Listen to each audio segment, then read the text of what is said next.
Ako si Anastasia, 31 taong gulang, at nagtatrabaho bilang isang credit manager sa isang bangko sa Moscow. Ang buhay ko sa Rusya ay tinatawag nilang matatag. Isang bahay sa labas ng lungsod, isang kulay pilak na Volvo, at suweldo na ikinainggit ng mga kaibigan. Ngunit tuwing gabi, pag-uwi ko, katahimikan lang ang bumabalot sa akin. Karamihan sa mga lalaki sa tamang edad sa Rusya ay may 3 uri lang na mapagpipilian, 1 lasinggero, 2 sugarol, o 3 parehong dalawa. Sinubukan ko na silang lahat, at ang resulta ay isang wasak na puso at halos sirang atay. Isang araw, nakatanggap ako ng text mula sa kaisa-isa kong kapatid na babae, si Maria, 28. Ate na, ikakasal na ako, kay Sikat, isang Pilipino. Halos ibato ko ang telepono. Pilipino? Isang bansa na kilala ko lang sa balita tungkol sa mga turista na niloloko maliliit na lalaking maitim, nakasando, nakasakay sa tricycle, at ngumingiti ng matamis para lang sa pera ng mga dayuhang babae. Agad akong sumagot, Maria, huwag kang magpabaliw. Umuwi ka na ngayon. Makalipas ang 2 araw, lumipad ako patungong Maynila. Business class ticket, isang maleta lang. Ang misyon ay malinaw. Hilahin pabalik ang kapatid ko sa Rusya bago pa huli ang lahat. Sa loob ng 12 oras na paglipad, tiningnan ko ang mga larawan ni Maria sa telepono. Mga selfie nilang dalawa ng isang lalaki, malapad ang ngiti, maputi ang ngipin, kulay kayumanggi ang balat. Sa tingin pa lang, alam kong isa siyang gold digger. Kinuha ko ang screenshot at ipinadala sa kaibigan ko sa Moscow. Tingnan mo, ito ang uri ng lalaking lolokohin ang kapatid ko. Sumagot ang kaibigan ko ng nagtatawang emoji. Lumapag ang eroplano sa Ninoy Aquino International Airport ng 3:00 ng madaling araw. Inaasahan ko ang gulo, ang kaguluhan ng isang developing country. Ngunit ang nakita ko ay makintab na sahig na salamin na nagre-refleksyon sa mga neon light. May mga karatula pa nga na may wikang Ruso. Natigilan ako at huminto sa paglalakad. Isang babaeng opisyal na nakasuot ng maitim na kulay ube ang lumapit sa akin. Nagsalita siya ng perpektong Ruso na may accent ng Moscow, maligayang pagdating, Miss Anastasia, tama po ba? Ipinapasundo po kayo ni Miss Maria. Napanganga ako, paanong nakapagsasalita ng Ruso ang isang Pilipino? At bakit ganito ang pagsalubong? Isang malinis na puting van ang nagdala sa akin palabas ng paliparan. Ang driver ay isang lalaking nasa edad 40, nakasuot ng malinis na puting polo shirt. Nagbigay siya sa akin ng magalang na bawyuko bago buksan ang pinto. Pumasok ako na may pag-aalinlangan.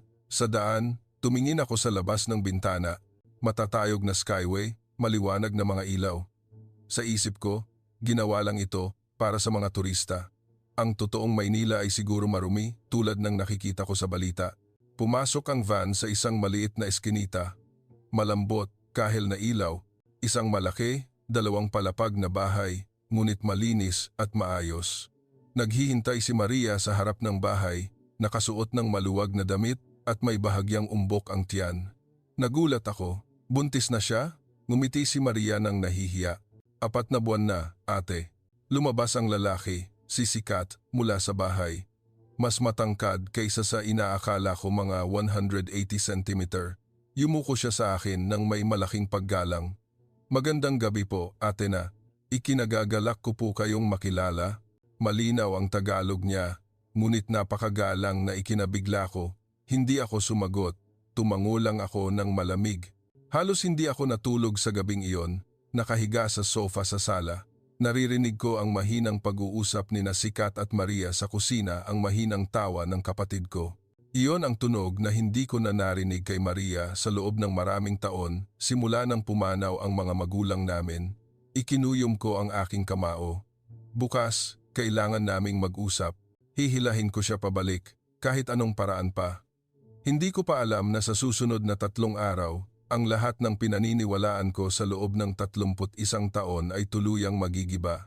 Kinabukasan, nagising ako dahil sa isang matamis na amoy arroz caldo na may halong luya. Lumabas si Maria sa kusina, may dalang tray ng almusal, arroz caldo na may kalamansi at piniritong bawang. Sumunod si Sikat, may dalang baso ng sariwang kalamansi juice. Tara po ate na, mag-almusal muna tayo. Tiningnan ko ang lugaw, at napakunot ang noo. Bakit may mga dahon sa pagkain? Mahinang tumawa si Maria. Ate, kalamansi po iyan. Mabango, tikman mo muna. Sumandok ako ng isa. Ang lasa ay napakasarap na hindi ko namamalayan na sumandok na ako ng pangalawa. Nagngit-ngit ako. Gaano man kasarap ang pagkain, hindi nito mababago ang katotohanan. Banta pa rin ang lalaking ito. Pagkatapos ng almusal, nagpaalam si Sikat na isasama niya ako sa ospital. Kailangan ni Maria ng check-up para sa pagbubuntis. Pumayag ako, umaasa na magkaroon ng pagkakataon na makapag-usap kaming dalawa lang ng kapatid ko. Sa daan, ang trapiko ay napakabigat, parang Moscow sa taglamig. Nagsimula akong magreklamo, bakit napakabigat ng trapiko dito sa Pilipinas? Araw-araw ba ganito? Ngumiti si Sikat at hindi sumagot. Matagal kaming nakatigil hanggang sa narinig namin ang tunog ng siren. Unti-unting tumabi ang lahat ng sasakyan sa aming lane. Walang nagbusina, walang nagmura. Maging ang jeepney ay tumabi para makadaan agad ang ambulansya. Napanganga ako. Sa Moscow, kailangan ng hindi bababa sa 10 minuto para lang magbigay daan. Dito, wala pang 30 segundo. Sinulyapan ko si Sikat. Itinaas niya ang kamay niya at nagbigay ng bow sa sasakyang tumabi. Nagsimula akong makaramdam ng pagkaipit sa aking dibdib. Ang ospital na pinuntahan namin ay ang Philippine General Hospital. Inaasahan ko ang lumang gusali at mahabang pila, ngunit ang nakita ko ay isang matayog na gusali na may salamin, malawak na lobby, at sahig na marmol na kintab na kintab. Isang nurse ang lumapit sa amin. Nagsalita siya ng matatas na Ruso, Miss Maria. Naghihintay na po ang doktor. Nagulat ako. May nurse na nagsasalita ng Ruso sa isang pampublikong ospital sa Pilipinas. Habang naghihintay, naglakad-lakad ako. Nakita ko ang karatula ng presyo para sa panganganak, untaw libong-libo. Katumbas ng mga 1,000 rubles. Sa Moscow, ang simpleng panganganak ay nagsisimula sa 300,000 rubles. Nagsimula akong makaramdam na para akong sinampal ng mahina. Ang doktor ay isang babaeng nasa katamtamang edad, nakangiti, at nakasuot ng manipis na salamin.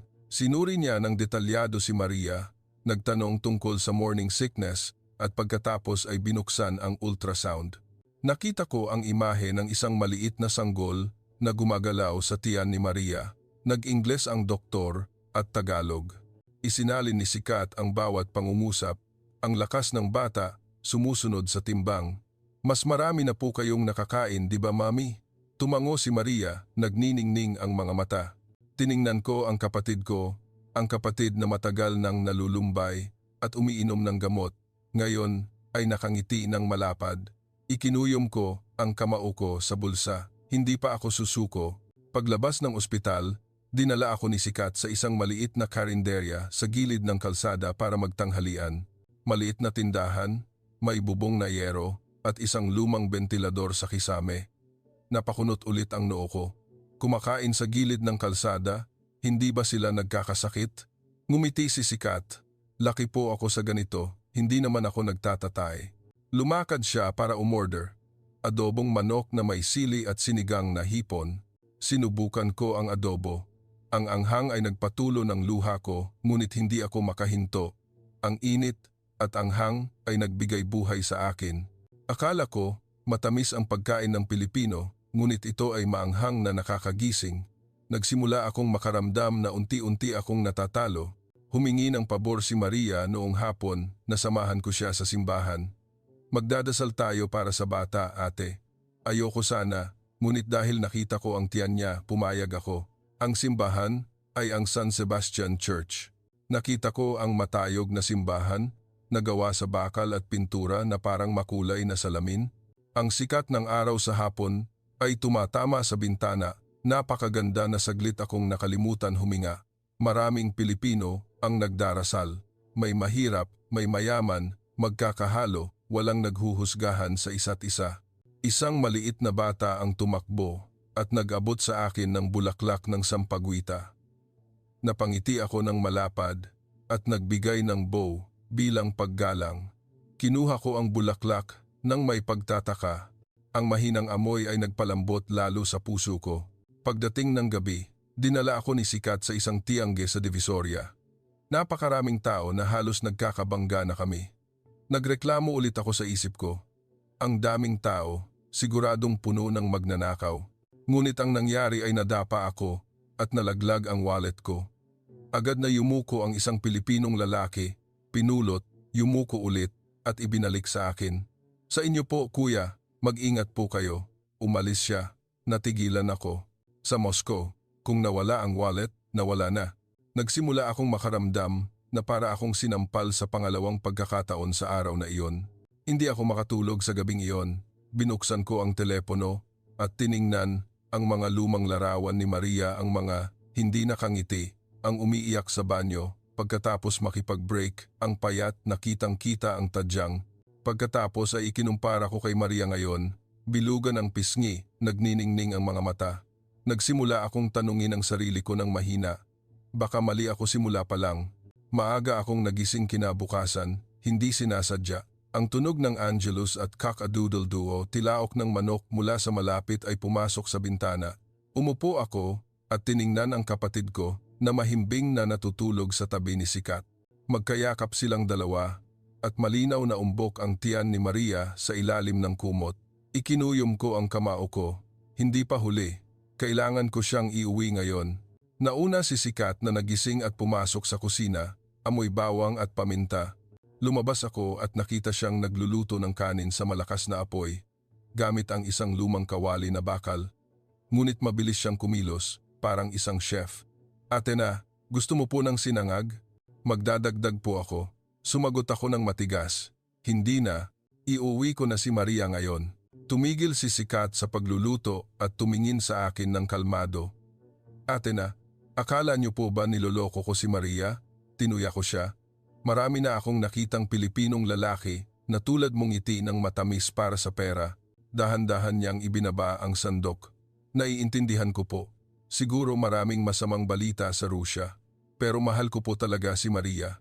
Mapapatunayan ko po iyan sa inyo. Tumawa ako ng mahina. Paanong patutunayan? Hindi siya sumagot, kundi kinuha ang telepono at tumawag sa isang tao. Makalipas ang 10 minuto, may tumunog na mga motorsiklo sa harap ng bahay. 3 lalaki na nakasuot ng hospital uniform ang nakaparada. Isa sa kanila ang doktor na sumuri kay Maria kahapon. Yumuko siya sa akin. Magandang araw po, ate na. Ako si Dr. Alcantara, hiningi po ni Sikat na makipag-usap po ako sa inyo. Nagulat ako. Kinuha ng doktor ang medical record ni Maria. Naging depressed po si Maria noon, hindi ba? Simula nang dumating siya dito sa Pilipinas, bumuti ang kalagayan niya ng 90%. Ang gamot na iniinom niya dati, 4 na tableta sa isang araw, ngayon ay 1 na lang bago matulog. Itinuro niya ang chart, ang level ng serotonin ay tumataas ng tuloy-tuloy. Hindi lang po gamot ito, kundi dahil sa pagmamahal at katatagan na natanggap niya. Tiningnan ko ang chart na nanginginig ang mga mata ang kapatid ko na umiiyak tuwing gabi. Ngayon ay natutulog ng nakangiti. Noong hapon, nagmakaawa si Maria na samahan ko siya sa Ambil, Talisay, Batangas. Minsan lang po ate, gusto ko lang makita mo. Pumayag ako, umaasa na makahanap ng pagkakataon na makapag-usap kaming dalawa lang. Ang lawa ay puno ng maliliit na bangka. Ang mga Pilipino ay nakaupo at nagtitinda sa bangka. Nakangiti at nagbabatian, amoy inihaw na isda at hipon. Nagreklamo ulit ako sa isip ko. Ang floating market na ito, sigurado akong marumi. Ngunit lahat sila ay naghuhugas ng pinggan sa malinis na tubig mula sa mga plastic na drum. Ang mga bata ay naglalaro sa kahoy na tulay, hindi natatakot mahulog sa tubig. Isang matandang babae ang nagpaandar ng bangka malapit sa amin. Inabot niya sa akin ang isang plato ng inihaw na hipon. Tikman mo, libre lang yan, pasalubong ni Lola. Ang hipon ay malaki, malambot ang laman, at matamis na hindi ko namalayan na nakakain na ako ng 3. Ngumiti ang Lola, masarap ba? Ruso ka ba? Bumalik ka ulit ha? Hindi ako nakapagsalita. Noong gumagabi, umupo kami sa gilid ng lawa. Ang kulay kahel na araw ay lumulubog sa likod ng Taal Volcano. Ang ginintuang liwanag ay nagre-refleksyon sa tubig. Hinawakan ni Maria ang kamay ko. Nakita mo na ba ang ganitong paglubog ng araw sa Moscow, ate? Tumahimik ako. Sa Moscow, ang paglubog ng araw ay kulay abo at malamig. Dito, Ito ay kulay kahel, mainit na nagpapabilis ng tibok ng puso. Noong gabing iyon, palihim kong binuksan ang telepono at tiningnan ang group chat ng mga kaibigan ko sa Moscow. Nagtatawanan pa rin sila. Niloloko ka niyan, malapit na siyang humingi ng pera sa asawa mo. Nag-type ako ng sagot. Hindi pa ako sigurado at binura ito. Tiningnan ko ang kapatid ko na natutulog sa tabi ko. Ang kamay niya ay nakapatong sa umbok na tiyan. Nagsimula akong matakot. Natatakot na baka ang lahat ng pinaniniwalaan ko sa loob ng 31 taon ay mali. Bago ako matulog, kumatok si Sikat sa pinto. Inabot niya sa akin ang isang baso ng sagot gulaman. Ate na, inumin niyo po bago matulog.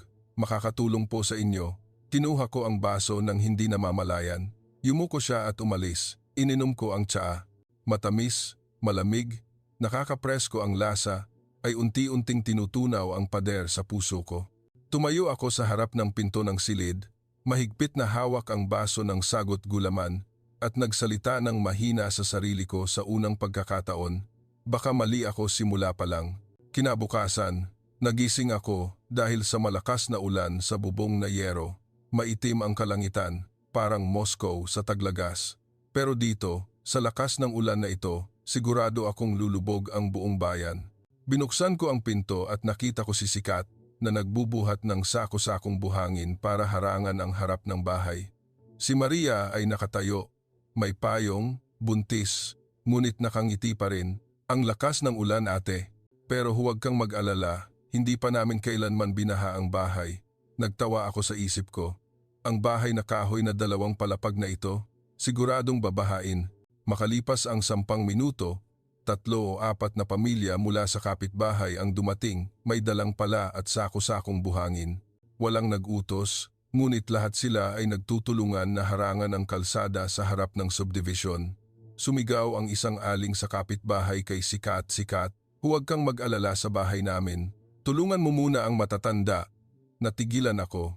Sa Rusya, kapag may baha, kanya-kanya sila. Dito, pinili nilang tulungan ang iba bago ang sarili.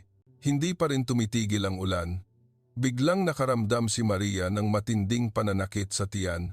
Namutla siya at hinawakan ang tiyan niya. "Ate, may masakit sa ibabang tiyan ko." Nataranta ako. 4 na buwan pa lang, baka maaborsyon na siya. Agad na binuhat ni Sikat si Maria at isinakay sa kotse. Bumuhos ang ulan na parang guguho ang langit. Nagsimulang tumaas ang baha hanggang sa bukong-bukong. Mahaba ang pila ng trapiko, hindi aabot ang ambulansya. Sumigaw ako, "Anong gagawin natin? Ang layo ng ospital." Kinuha ni Sikat ang telepono at nag-dial ng isang numero. Wala pang 2 minuto, may umalingaw-ngaw na tunog ng motorsiklo. 5 lalaki na nakasuot ng orange na reflective vest ang dumating sakay ng big bikes. Isang lalaki ang yumuko kay Sikat. "Tumawag ka, Sikat. Kami ang rescue volunteers. Sumakay na kayo." Inalalayan nila si Maria papunta sa motorsiklo na may sidecar. Lahat ng sasakyan sa kalsada na binaha na hanggang tuhod ay kusang tumabi. Walang nagbusina, walang nagmura. Sumakay ako sa likod ng isang motorsiklo. Hinihipan ako ng hangin at ulan, ngunit mabilis ang tibok ng puso ko. Sa loob lang ng 7 minuto, nakarating kami sa ospital sa gitna ng baha. Ang doktor na sumuri kay Maria ay naghihintay na sa harap ng emergency room. Pagkatapos ng pagsusuri, ang conclusion ay kaunting pagdurugo dahil sa stress. Iniksyonan siya ng muscle relaxant at ligtas ang bata. Bumagsak ako sa sahig ng emergency room, tumulo ang luha ko nang hindi ko namamalayan. Kung nasa Rusya ako, malamang pareho na silang wala ina at anak. Paglabas ng ospital, hindi pa rin tumitigil ang ulan. Ang grupo ng mga rescue volunteers ay naghihintay sa labas. Nag-aabot sa akin ang isa ng raincoat. "Kuya, isuot niyo muna. Baka magkasakit kayo." Nagtanong ako. Nanginginig ang boses. "Paano niyo nakilala si Sikat at napakabilis niyo tumulong?" Ngumiti ang pinuno ng grupo. "Magkakapitbahay po kami. Sa komunidad namin, kung may nagkakaproblema, lahat kami tumutulong, kahit hindi namin kilala." Tiningnan ko ang mahigit 10 Pilipino, basang-basa ngunit nakangiti. Walang nagreklamo, walang humingi ng pera. Nagbigay ako ng bow nang hindi ko namamalayan ang unang pagkakataon sa buhay ko na nagbigay ako ng bow mula sa puso. Noong gabing iyon, Natulog si Maria dahil sa gamot. Lumabas kami ni Sikat at umupo sa balcony. Umulan pa rin ng mahina. Nagsalita siya ng mahina. Ate na, akala niyo siguro mahirap ang Pilipino. Pero mahirap man kami sa pera, mayaman kami sa puso. Nang dumating si Maria dito, umiiyak siya tuwing gabi. Niyakap ko siya at sinabi, "Dito, walang sinuman ang hahayaang malunod ng mag-isa." Tumahimik ako. Naalala ko ang Moscow, ang mga kapitbahay na hindi ko kailanman kinausap, ang nanay na nakatira sa tabi ko sa loob ng 10 taon. Nagtanong ako, nanginginig ang boses. At kung gusto ko pa rin iuwi si Maria? Tiningnan ako ni Sikat ng diretsyo. Hindi po ako hahadlang. Kung gusto ni Maria, ihahatid ko po siya sa airport. Pero kung gusto niya manatili, aalagaan ko siya at ang anak namin habang buhay. Huminto siya sandali at inaabot ang kamay niya ang kamay na magaspang mula sa pagtatrabaho sa construction. Wala man po akong maraming pera tulad ng mga lalaking Ruso, ipinapangako ko po na hindi ko nahahayaang umiyak si Maria ng mag-isa. Hinawakan ko ang kamay niya nang hindi ko namamalayan. Ang kamay na mas mainit kaysa sa hangin ng Moscow sa taglamig. Noong gabing iyon, tumigil ang ulan. Tumayo ako sa harap ng balcony at tiningnan ang buwan na lumabas mula sa ulap. Ang parehong buwan sa Moscow, ngunit dito, mas maliwanag at mas mainit. Itinaas ko ang kamay ko at hinawakan ang sarili kong dibdib. Ang pader na itinayo sa loob ng 31 taon ay nagsimula ng gumuho at hindi na ito maaayos pa. Kinabukasan, nagising ako dahil sa malakas na tunog ng telepono. Tumawag ang nanay ni Maria mula sa Moscow, galit na galit. "Na, buntis ang anak ko sa Pilipinong lalaki?" Halos atakihin sa puso ang tatay niya. "Umuwi ka na ngayon." Hindi pa ako nakakasagot, umiyak at nagreklamo na ang nanay ko. "Niloloko lang nila ang pera nyo. Nakikita ko araw-araw sa balita, iniiwan ang mga babaeng Ruso na may 2 anak." Tiningnan ko si Maria na nakaupo at kumakain ng almusal. Namutla siya, ngunit pinilit niyang ngumiti. Ginawa kong speakerphone at pinakinggan si Sikat. Hindi siya nagsalita, nagbigay lang siya ng bow sa telepono at nagsalita ng dahan-dahan sa Ruso. "Mama, ako po si Sikat. Humihingi po ako ng tawad kung ginulat ko kayo. Mahal ko po talaga si Maria. Kung hindi po kayo naniniwala, lilipad po ako sa Moscow para patunayan."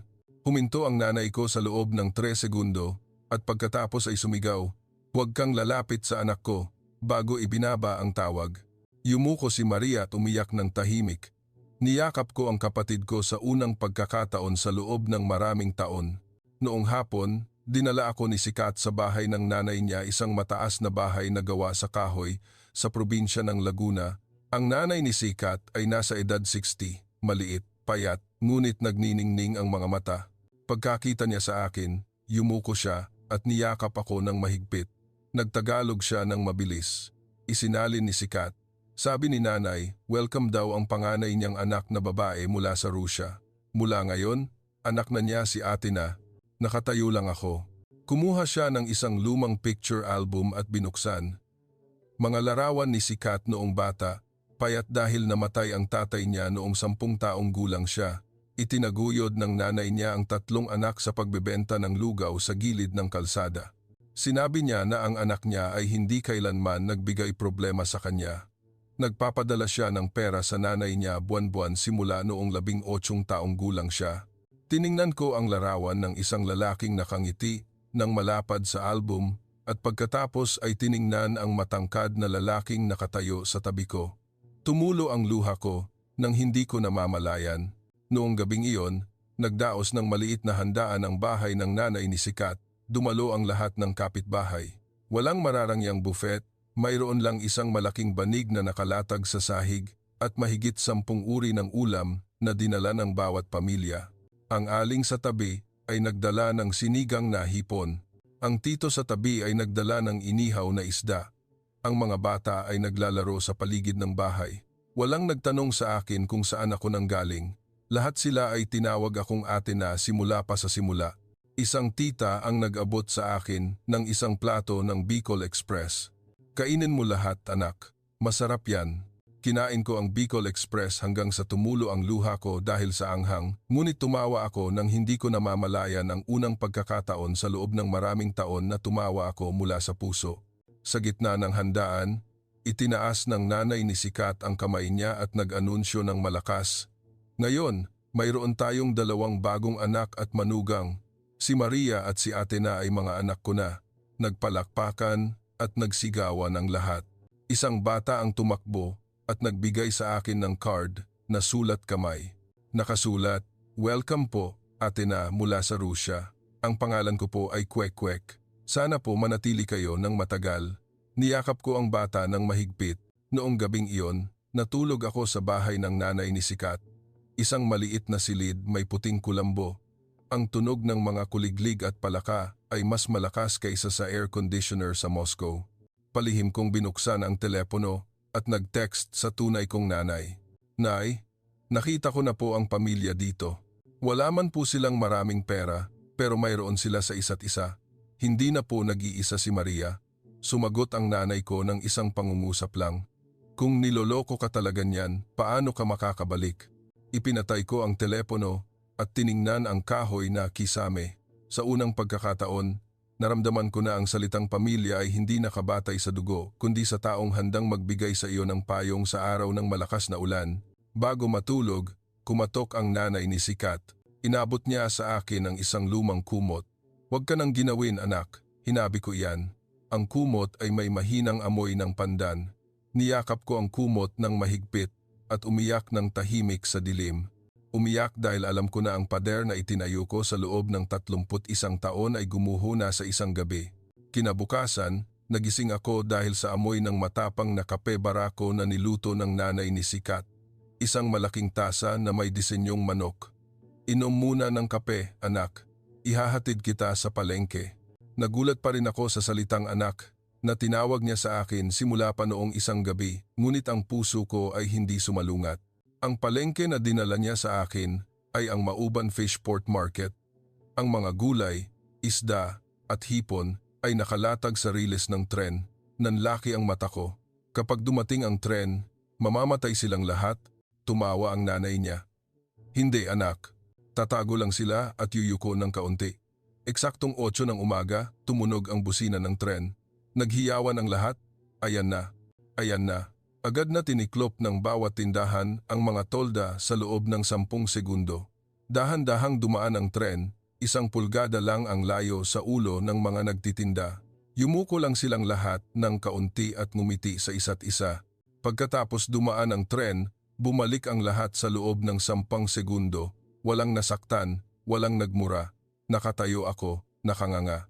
Ang buhay na akala ko ay kailangang puno ng mahigpit na batas ay nabubuhay ng magkasama sa kahanga-hangang flexibility. Habang naglalakad sa palengke, nagbigay ng pera ang nanay sa isang maliit na bata na nagtitinda ng galunggong.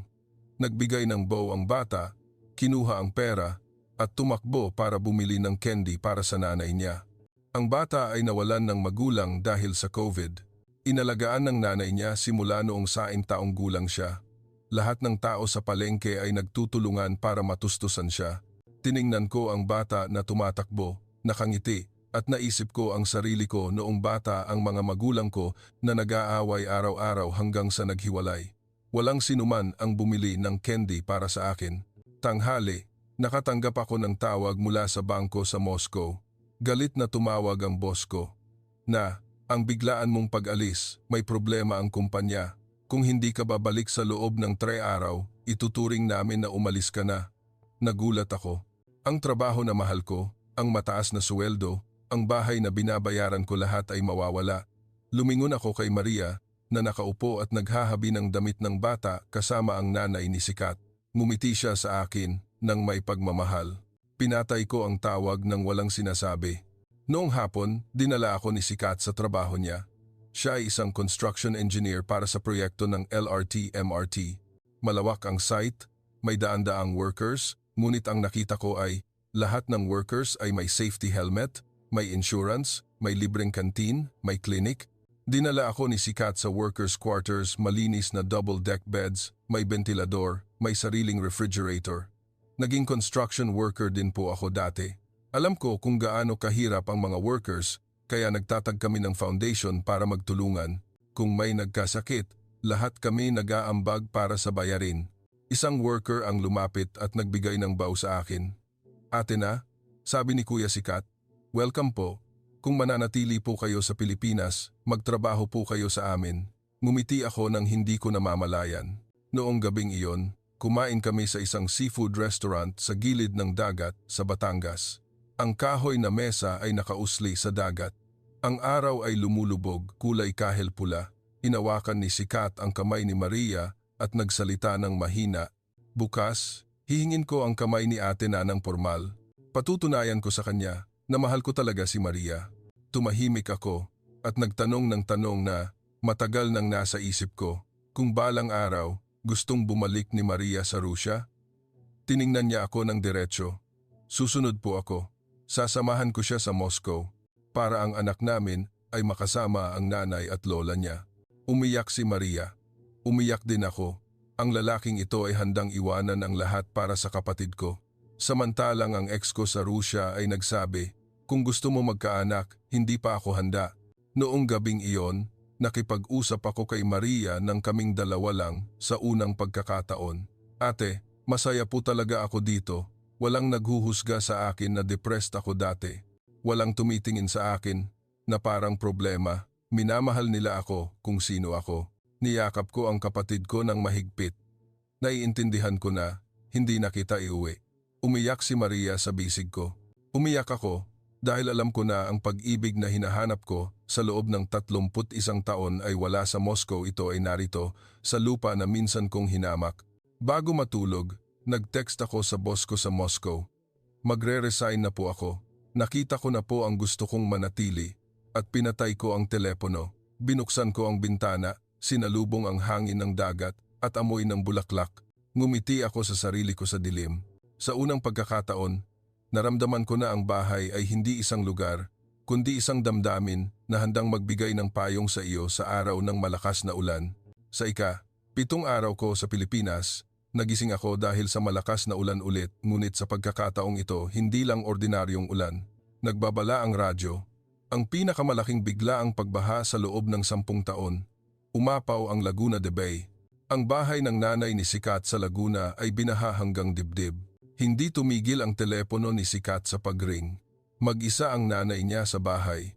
Tumawag ang aling sa kapitbahay, umiiyak.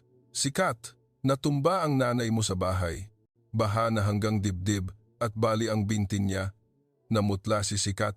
Si Maria ay 4 at kalahating buwan na buntis at hindi pa lubusang nakakabawi mula kahapon. Agad akong sumigaw.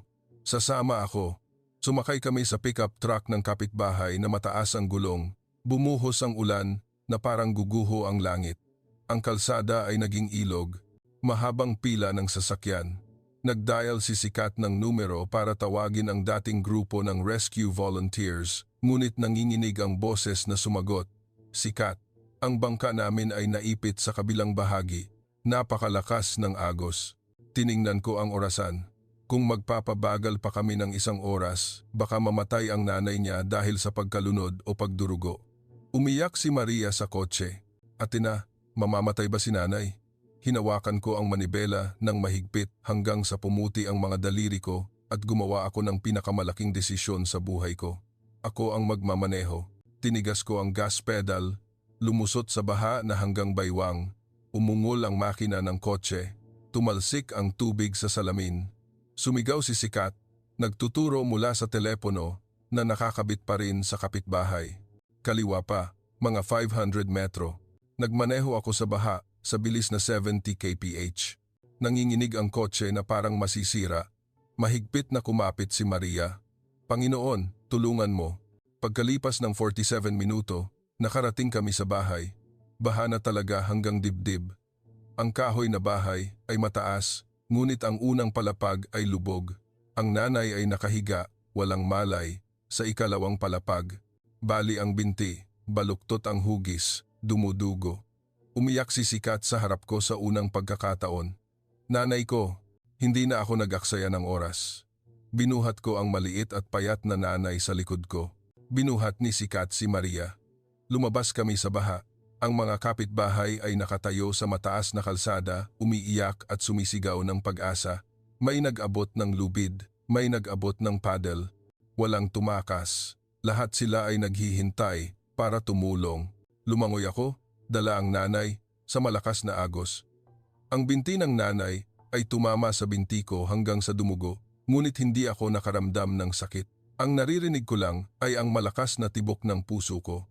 Huwag kang mamamatay, nanay. Huwag kang mamamatay. Sa wakas nakarating kami sa kalsada na hindi pa binaha. Agad na dumating ang ambulansya ng mga rescue volunteers. Ang driver ay ang pinuno ng grupo na tumulong kay Maria kahapon. Umiyak siya nang makita ang nanay. Si Kat, sumakay na, papunta sa San Pablo Medical Center, hindi pa rin nagigising ang nanay. Mababa ang oxygen, bumaba ang blood pressure. Sumigaw ang doktor sa ambulansya. May pagdurugo sa abdomen, kailangan ng emergency operation. Hinawakan ko ang malamig na kamay ng nanay at umiyak sa harap ng lahat sa unang pagkakataon. Kailangan mong mabuhay, nanay. Kakananay ko pa lang sa inyo. Pagdating sa San Pablo Medical Center, mahigit 10 doktor at nurses ang naghihintay sa harap ng emergency room. Nagtakbuhan ang orthopedic surgeon at internal medicine doctor. 4 na oras ng emergency operation. Tumayo ako, nakakapit sa bakod ng operating room. Niyakap ni Kat si Maria, umiiyak. Mahigit 80 kapitbahay at rescue volunteers ang naghihintay sa labas. Walang umuwi. Lahat sila ay nagdarasal. 4 oras at 20 minuto. Bumukas ang pinto ng operating room. Lumabas ang doktor, inalis ang face mask at ngumiti ng malapad. Ligtas na po si nanay. Bali ang 2 binti pero naayos. Huminto na ang pagdurugo sa abdomen. Magigising si nanay sa loob ng 2 oras. Isang malakas na sigaw ng tuwa ang umalingaw-ngaw sa ospital. Lumuhod si Kat sa sahig. Niyakap ko siya at niyakap ang lahat ng naghihintay. Niyakap ang rescue volunteers. Niyakap ang mga kapitbahay. Niyakap ang mga nurses. Niyakap sila hanggang sa mabasa ang damit ko ng luha ng lahat. Noong gabing iyon, nagising ang nanay sa hospital bed. Ang maliit niyang kamay ay mahigpit na humawak sa kamay ko. Nagsalita siya ng mahina, "Anak na, salamat sa pagtulong mo kay nanay." Umiyak ako, nanginginig. Tinawag ako ng nanay na anak. Ngumiti siya ng malapad. Simula pa noong unang araw na nakita kita, alam ko na naanak kita. Bumagsak ako sa sahig ng silid ng pasyente. Umiyak ako hanggang sa maubos ang lakas ko. Umiyak dahil alam ko na sa pinakamalalang araw ng buhay ko, 12 ng mga estranghero ang handang isapanganib ang kanilang buhay para sa pamilya ko. Samantalang sa sarili kong bayan, walang kahit isang kapitbahay ang kumatok sa pinto para magtanong kung kumusta ako. Noong gabing iyon, hinalikan ko ang noo ng nanay. Lumabas ako sa silid ng pasyente, tiningnan ang ulan na hindi pa tumitigil. Ngunit sa pagkakataong ito, hindi nakalungkutan ang ulan. Ito ang tubig na naglilinis sa pader sa puso ko hanggang sa tuluyan itong gumuho. Itinaas ko ang kamay ko at nagbigay ng baw sa madilim na kalangitan at nagsalita ng mahina. Salamat sa pagdadala mo sa akin dito. Salamat sa pagtuturo mo sa akin na ang tunay na pamilya ay hindi galing sa dugo kundi sa taong handang mamatay para sa isa't isa. Sa 8 araw, tumigil na ang ulan. Maliwanag at asul ang kalangitan, parang hindi kailanman nagkaroon ng baha kagabi. Tumayo ako sa harap ng silid ng pasyente. Nakaupo ang nanay ni Kat sa kama, kumakain ng lugaw na pinapakain ng nurse. Ngumiti siya sa akin tuwing nagtatama ang aming mga mata. Nagbigay ako ng bow tuwing papasok ako sa silid hanggang sa tumawa ang nurse. "Ang galing niyo na po magbow, ate na, parang Pilipino na." Noong hapon, tinawag kami ng doktor sa private room. Napakalakas ni nanay. Makakauwi na siya sa loob ng 3 araw. Ngunit mas mahalaga, gusto niyo bang malaman kung sino ang may blood type na pareho sa nanay in case of emergency sa hinaharap? Kinuha niya ang blood test result ni Maria. Kumunot ang noo ko. Ngumiti ang doktor. "Kayo po, Anastasia. Pareho kayo ng blood type O negative." Nakatayo ako, natigilan. Niyakap ako ni Kat sa balikat. "Kita mo, ate? Hindi po kayo sinasadyang ipinadala ng Diyos dito." Naglakad ako palabas ng ospital ng mag-isa. Sumakay ako ng taxi papuntang San Sebastian Church.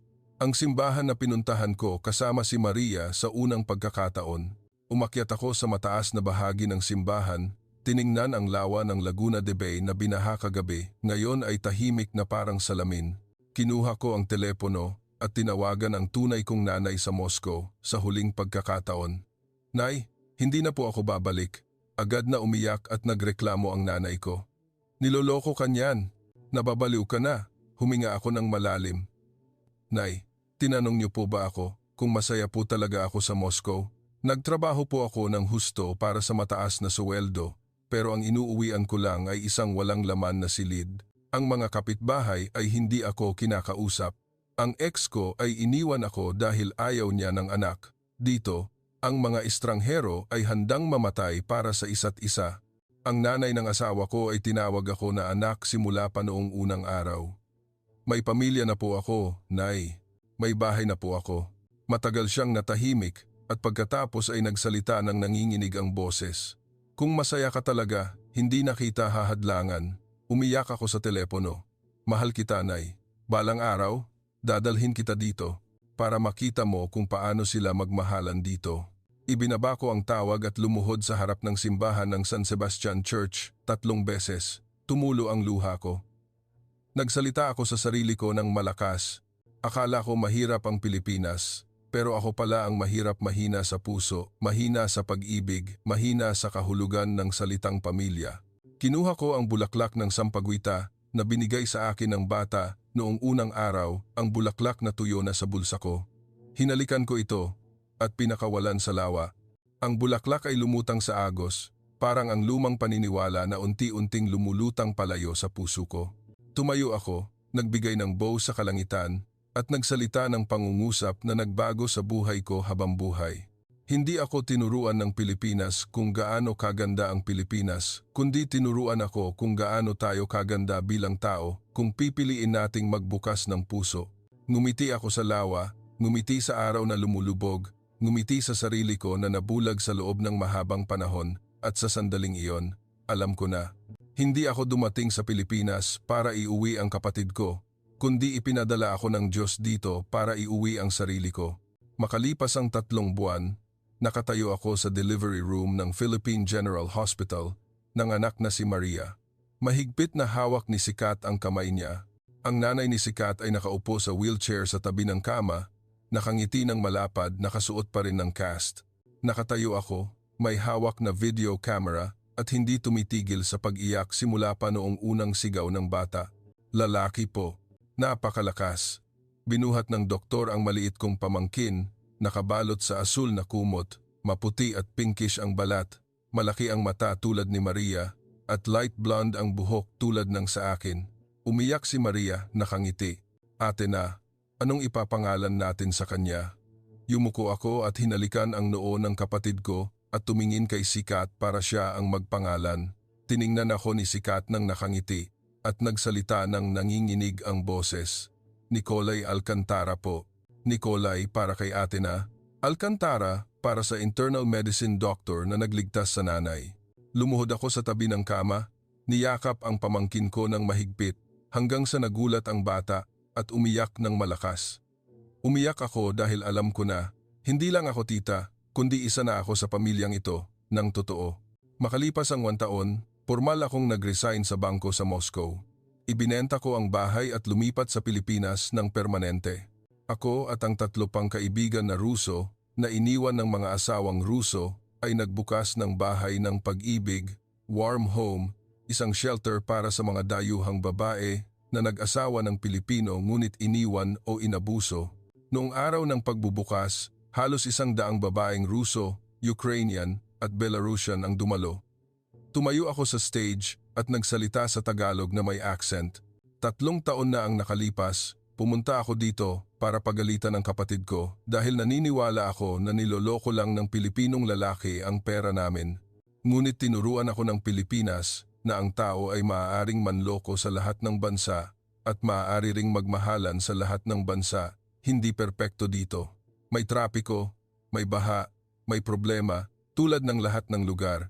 Ngunit may isang bagay dito na mahirap hanapin. Ang mga taong handang magbigay ng kamay sa estranghero nang hindi nagtatanong kung gaano karami ang pera mo o saan ka nanggaling. Huminto ako sandali at nagbigay ng bow sa lahat ng nasa silid. Ngayon, hindi ako dumating para sabihin na ang Pilipinas ay perpekto, kundi para sabihin na kung bubuksan natin ang puso natin, makakahanap tayo ng bahay sa lahat ng lugar. At ang tunay na bahay ay kung saan may taong handang magpabasa para lang magbigay ng payong sa atin. Isang malakas na palakpakan ang umalingaw-ngaw. Maraming babae ang umiyak dahil sa unang pagkakataon, naramdaman nila na hindi sila nag-iisa. Sa kasalukuyan, ang bahay ng pag-ibig ay lumawak na sa 3 branches. Nakatulong na sa mahigit 70 babae. Nagpakasal ako sa isang Pilipinong engineer na tumulong sa pagbubuhat ng sako-sakong buhangin noong baha. Hindi niya kailanman tinanong ang dati kong sweldo. Isa lang ang sinabi niya noong nag-propose siya. Wala man akong maibibigay sa iyo tulad ng Moscow, pero maibibigay ko ang buong puso ko, araw-araw. Tuwing gabi, dinadala ko si Nicolay Alcantara, ang pamangkin ko na 4 na taong gulang, para umupo sa gilid ng Laguna de Bay. Tinuturuan ko siyang magsalita ng Ruso na may halong Tagalog at ikinukuwento ko sa kanya na minsan, bulag ang tita niya, ngunit tinulungan ng Pilipinas na magbukas ang mata niya at ng nanay niya.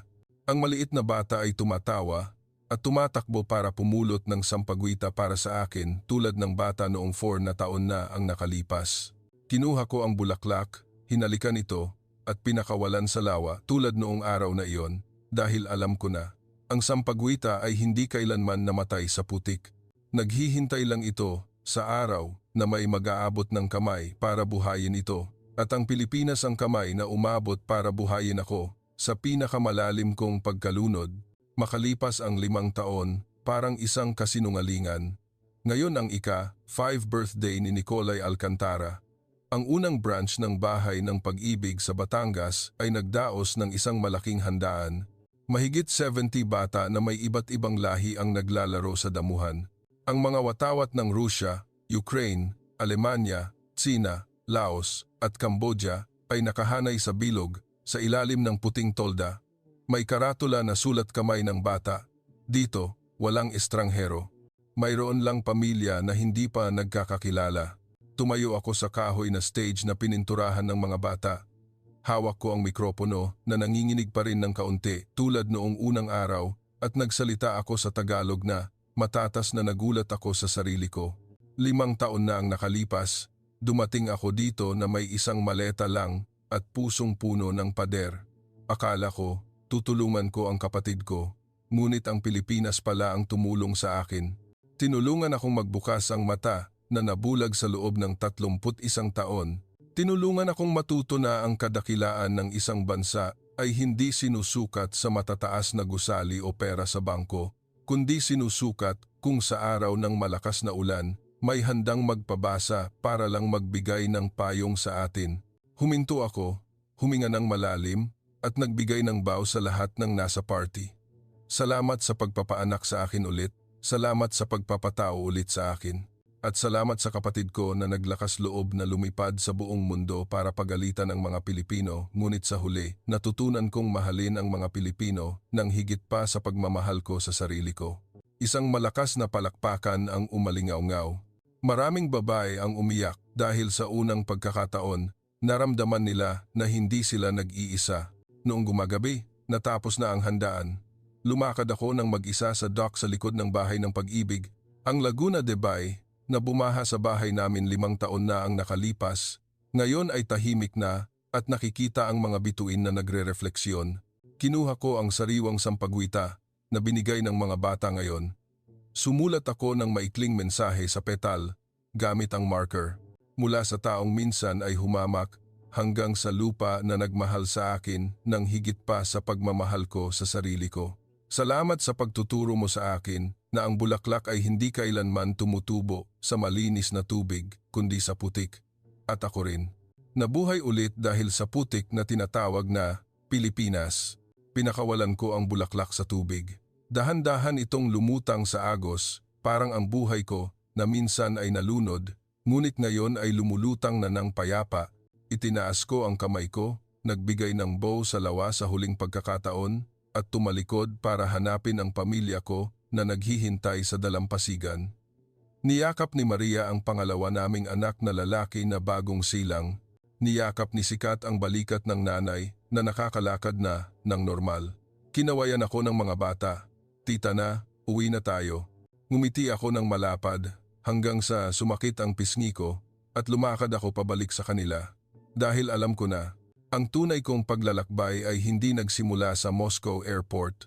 Nagtapos ito dito kung saan natutunan ko na ang bahay ay hindi isang lugar na pinanganakan mo kundi isang lugar na pinili mong mahalin at handang mamatay para dito at pinili ko na magpakailanman